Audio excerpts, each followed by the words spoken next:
Assalamualaikum warahmatullahi wabarakatuh. Oke, jumpa lagi bersama saya Egi Rosi Subhiyarto.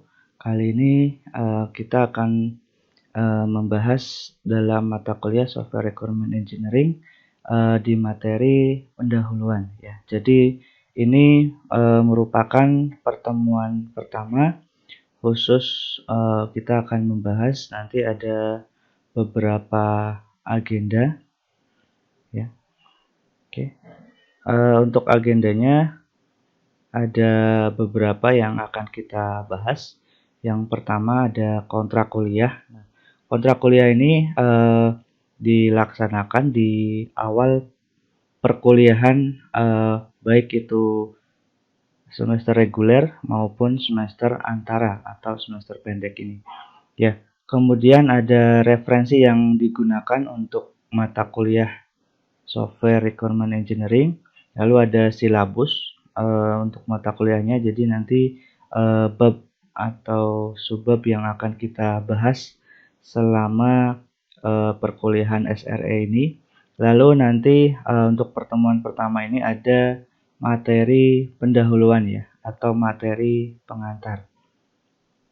Oke, kita ke agenda yang pertama, kontrak kuliah. Nah, kontrak kuliah untuk reguler dengan semester antara ini berbeda.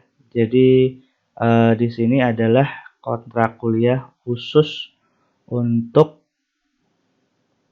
semester antara ya. Jadi nanti untuk semester antara ini tugasnya 60%, kemudian ujian 30%. Kenapa saya buat seperti ini? Karena berdasarkan kehadiran di sini jumlah mahasiswa dalam semester antara ini di bawah 10, maka pertemuan hanya 7 kali. 7 kali di sini termasuk ujian. Nanti setiap pertemuan ada 6 ya, ada 6 pertemuan. Nanti setiap pertemuan ada tugas. Kemudian 1 kali ujian ini nanti nilainya 30%. Kemudian kehadiran juga dihitung 10% di sini ya. Jadi harap diperhatikan kehadiran juga masuk dalam penilaian. Oke, walaupun secara daring nanti absennya juga melalui daring, melalui platform yang sudah disediakan yakni platform Kulino ya, kuliah online milik Udinus ya. Kemudian nanti kemungkinan ada tugas besar di sini. Tugas besarnya nanti kita akan membuat satu dokumen namanya SKPL, spesifikasi kebutuhan perangkat lunak ya. Karena mata kuliah ini berhubungan dengan rekayasa kebutuhan perangkat lunak, maka nanti ada sedikit tugas besar berupa dokumen SKPL ya. Saya kira karena ini mata kuliah pilihan dan ada di semester atas, maka pasti sudah pernah membuat dokumen SKPL di mata kuliah sebelumnya, mata kuliah RPL atau RPL lanjut. Nah, ini jadi nanti tinggal mengulang saja. Lalu yang selanjutnya di kontrak kuliah ini wajib mengikuti responsi, tugas besar, dan presentasi. Nah, ini sifatnya opsional ya dalam semester antara. Nanti kita sesuaikan dengan jadwal ya.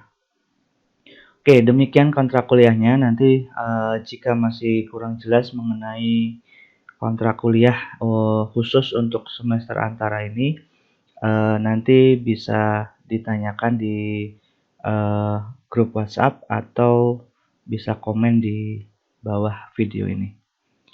Oke, selanjutnya agenda yang kedua kita akan membahas mengenai referensi. Oke, khusus untuk referensi utama yang kita gunakan di sini ada buku ya dari Springer, judulnya Engineering and Managing Software Requirement. Jadi rekayasa dan pengelolaan kebutuhan perangkat lunak.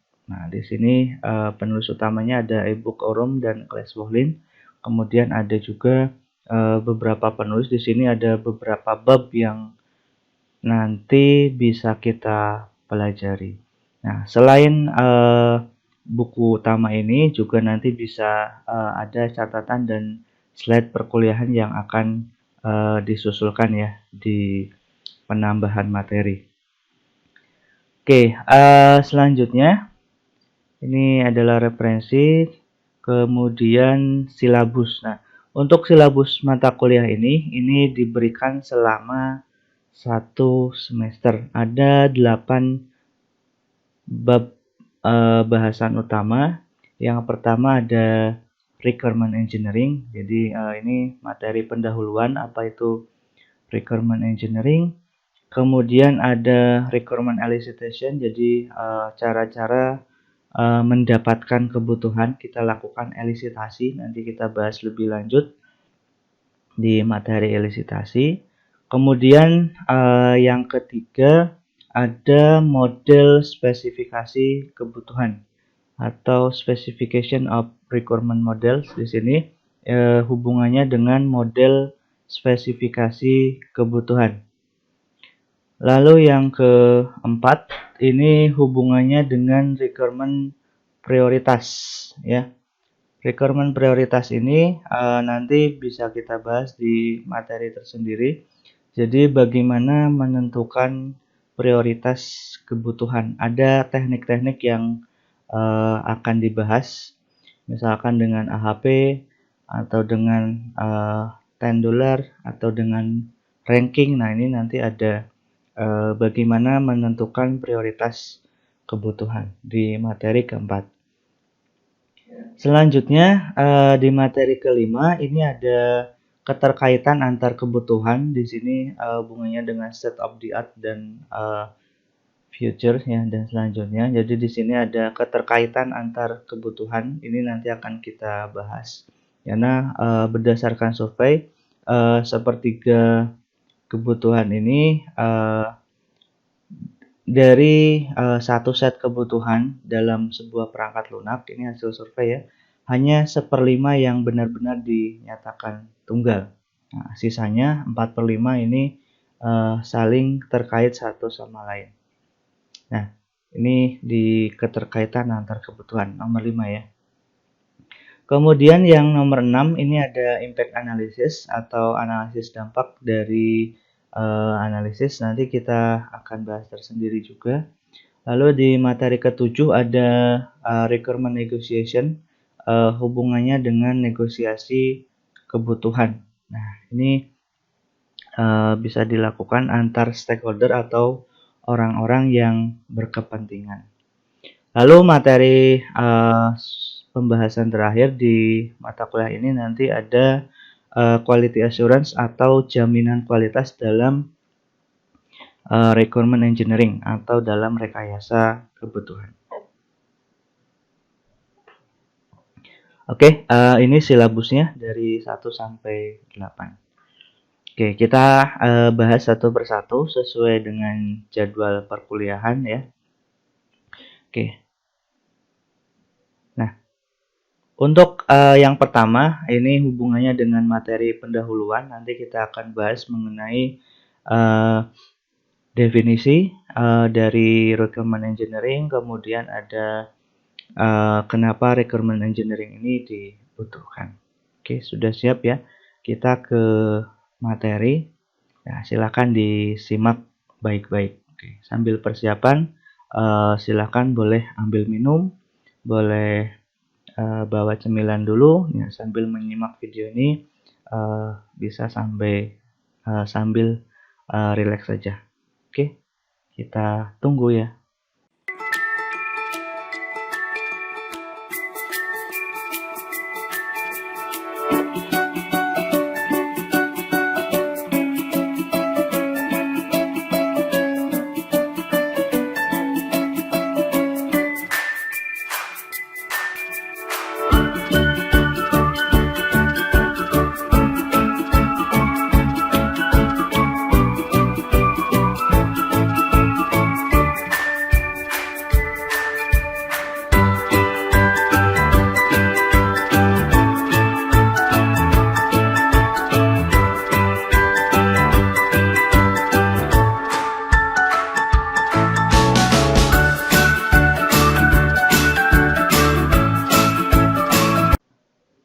Oke, selanjutnya kita kembali lagi di materi pendahuluan. Ya, untuk awal kita ke definisi dari requirement engineering. Nah, ini ada 3 materi atau sub pembahasan di pendahuluan software requirement engineering. Yang pertama ada pengertian requirement, apa itu kebutuhan. Kemudian yang kedua pengertian rekayasa kebutuhan atau pengertian dari requirement engineering. Kemudian yang ketiga, kenapa requirement engineering ini dibutuhkan? Karena ada beberapa alasan kenapa dibutuhkan. Nah, ini nanti kita bahas satu persatu. Oke, kalau sudah siap, kita mulai di materi yang pertama, pengertian requirement. Oke, di sini ada istilah dari Brooks ya. The hardest single part of building a software system is deciding precisely what to build. Nah, di sini ada penjelasan bahwa salah satu bagian yang paling sulit dalam mengembangkan atau membangun sebuah perangkat lunak atau sistem perangkat lunak adalah menentukan dengan pasti ya, dengan tepat, dengan presisi apa yang akan kita bangun. Nah, kalau kita perhatikan di sini bahwa salah satu bagian tersulit di sini bisa dikatakan bahwa menentukan sebuah kebutuhan perangkat lunak ini merupakan hal yang sulit ya.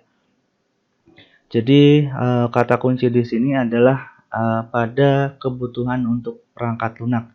Nah, kebutuhan perangkat lunak ini kita tidak bisa istilahnya sesuai dengan anggapan kita, sesuai dengan tebakan kita.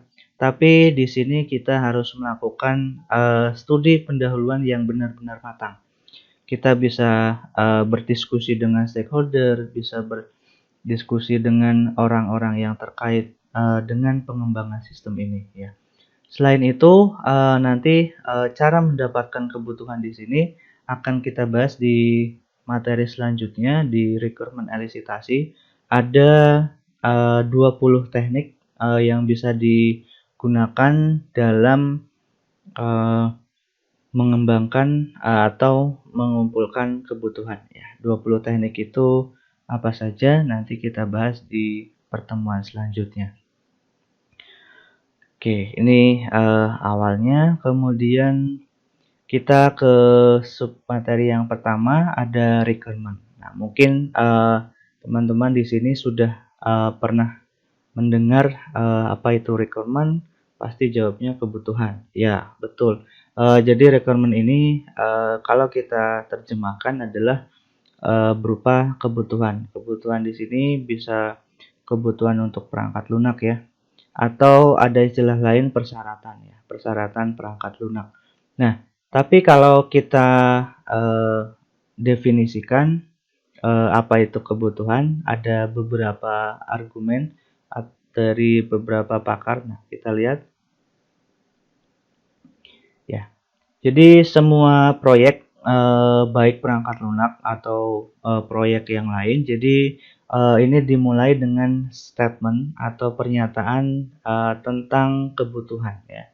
Semua proyek khususnya perangkat lunak dinyatakan dengan pernyataan kebutuhan. Oke. Jadi di sini requirement mendeskripsikan bagaimana produk software harus bekerja. Jadi bisa kita artikan secara garis besar bahwa requirement ini merupakan fungsi ya. Nantinya akan menjadi fungsi atau fitur yang ada di dalam perangkat lunak. Nah, baik fungsi maupun non fungsi ini merupakan requirement. Nah, makanya nanti dikenal adanya kebutuhan fungsional. Nah, yang ini berhubungan dengan fungsi, dan satu lagi kebutuhan non fungsional. Ini berhubungan dengan kebutuhan yang bukan merupakan fungsi. Nah, nanti kita bahas lebih lanjut ya. Kemudian ada pengertian requirement yang lain menurut Robertson. Jadi kebutuhan merupakan sesuatu pada produk yang harus dilakukan atau sebuah kualitas yang harus dimiliki produk tersebut. Oke, ini menurut Robertson ya. Sesuatu pada produk yang harus dilakukan atau sebuah kualitas yang harus dimiliki produk tersebut. Kemudian ada juga definisi lain menurut Anton. Ini requirement adalah sebuah spesifikasi kebutuhan adalah bagaimana tujuan harus sesuai dengan sistem yang diusulkan. Oke, ini spesifikasi kebutuhan menurut Anton ya.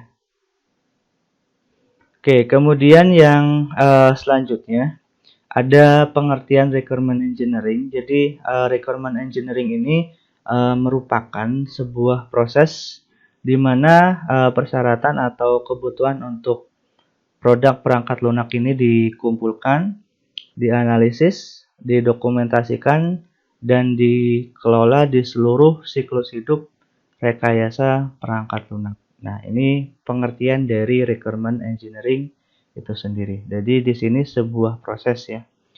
Nah, proses mengumpulkan kebutuhan, kemudian menganalisis, mendokumentasikan dan mengelola ya. Di sini pengertian dari requirement engineering. Oke, sampai sini ada pertanyaan. Ya, kalau ada pertanyaan mengenai definisi dari requirement dan requirement engineering boleh ditanyakan, silakan. Bisa di grup yang sudah disediakan atau di komen video. Oke, bisa kita lanjutkan ya. Selanjutnya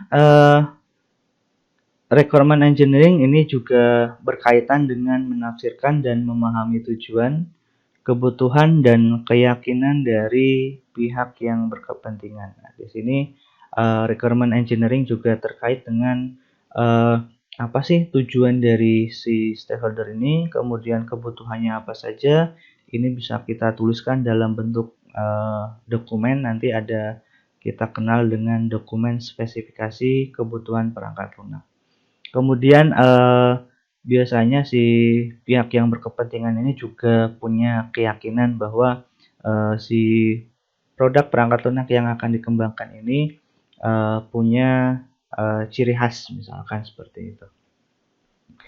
Oke, selanjutnya kita bicara mengenai requirement engineering. Jadi requirement engineering ini merupakan sebuah proses yang kompleks dengan aktivitas yang berbelit-belit dan banyak aktor yang terlibat. Nah, di sini maksudnya seperti apa? Kita lihat dalam bentuk ilustrasi di sini proses requirement engineering. Nah, di sini banyak stakeholder yang terlibat. Nah, kita mulai di sini dari seorang requirement engineer ya. Di sini orang yang melakukan proses requirement engineering dinamakan requirement engineer di sini. Nah, seorang requirement engineer di sini akan melakukan proses elisitasi. Elisitasi di sini adalah proses pengumpulan kebutuhan. Tadi saya katakan ada 20 teknik, nanti kita bahas. Salah satunya yang familiar adalah teknik wawancara. Nah, kemudian ada teknik observasi, ada teknik brainstorming, ada teknik apprenticing dan teknik-teknik yang lain. Nah, di sini nanti seorang requirement engineer akan melakukan pengumpulan kebutuhan dengan namanya proses elisitasi. Nah, setelah requirement engineer ini melakukan proses elisitasi, kebutuhan yang sudah dikumpulkan ini nanti akan dilakukan proses negosiasi dengan sistem analis, tentunya dengan bantuan fasilitator. Nah, di sini fasilitator memfasilitasi proses negosiasi kebutuhan yang sudah dikumpulkan oleh seorang requirement engineer. Nah, requirement engineer dengan sistem analis melakukan proses negosiasi. Setelah negosiasi ini dilakukan dan sudah tidak ada negosiasi ulang, maka hasil negosiasi ini dituangkan dalam bentuk dokumen spesifikasi, tentunya dengan bantuan ahli ya, domain expert di sini. Orang yang expert di bidang, misal kita akan membangun sebuah perangkat lunak di bidang kesehatan, maka nanti orang yang terlibatnya bisa dokter, bisa suster, atau manajemen rumah sakit. Nah, nanti di sini dituangkan dalam bentuk spesifikasi, dokumen spesifikasi atau kita kenal dengan SKPL. Nah, setelah dokumen ini jadi, nanti seorang project manager, jadi project manager ini orang yang memanajeri sebuah proyek, di sini perangkat lunak, maka spesifikasi ini akan dilakukan proses validasi ke klien, sudah sesuai atau belum. Nah, jika sudah sesuai, nanti si klien akan melakukan uji coba dengan user.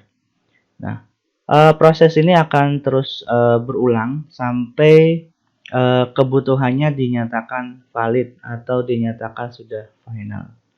Nah, oke. Ini proses requirement engineering. Oke. Bisa dipahami ya penjelasannya. Jadi dari requirement engineer sampai dengan user, kembali lagi jika masih ada perbaikan. Tapi jika sudah selesai, maka akan berhenti di pengguna di sini.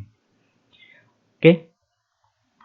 Selanjutnya ada materi kenapa requirement engineering dibutuhkan. Ada beberapa alasan. Nah, ini berdasarkan hasil survei dari Standish ya, ini berupa grup ya.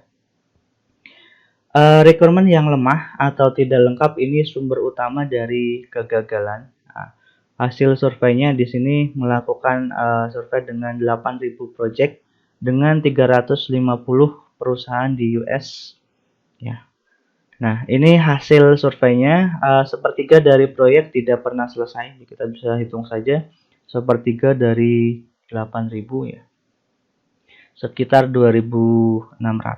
Kemudian 50%-nya yang berhasil hanya sebagian. Nah, ini yang berhasil hanya sebagian dari 8.000 project.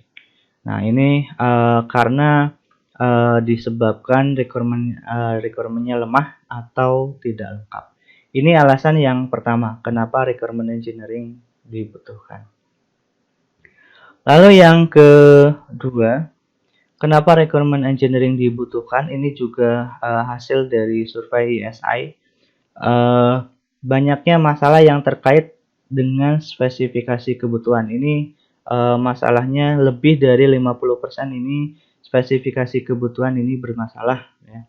Ini hasil survei dengan 3.800 organisasi di 17 negara Eropa.